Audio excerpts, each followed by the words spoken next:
Hi friends, এদেরকে নিয়ে কিছু কথা বলতে চাই আমি। তো প্লিজ এই ভিডিওটাকে দেখো, তারপরে বলছি। দেখেছ, এদেরকে তোমরা সবাই আশা করি চেনো সবাই, ঠিক আছে? তো এই সৌরভের না একটা গ্রুপ ছিল।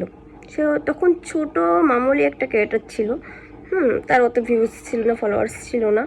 তখন আমাদের একটা গ্রুপ ছিল, সবার কাছ থেকে না সাপোর্ট পেতো, ভালো সাপোর্ট পেতো, সবাই সাপোর্ট করতো। দোষ মানে 1-200 মতন লোক ছিল, সবাই সাপোর্ট করতো। মানে লিডার ছিল গ্রুপের, অ্যাডমিন যাকে বলে, অ্যাডমিন ছিল সৌরভ। সবাই সাপোর্ট করতো।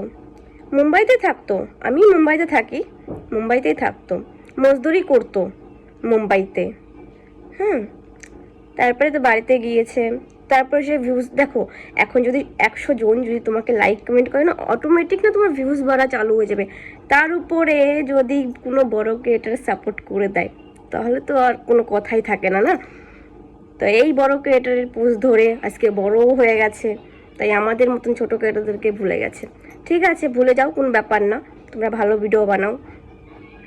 তা আমি একদিনকে ফোন করেছি, তাই আমি বললাম যে গ্রুপে এরকম থেকে বলছি, তা যারা গ্রুপে ছিল সবাই তাদেরকে একটু সাপোর্ট করো, গ্রুপটা আবার চালু করো, সবাইকে একটু সাপোর্ট করো।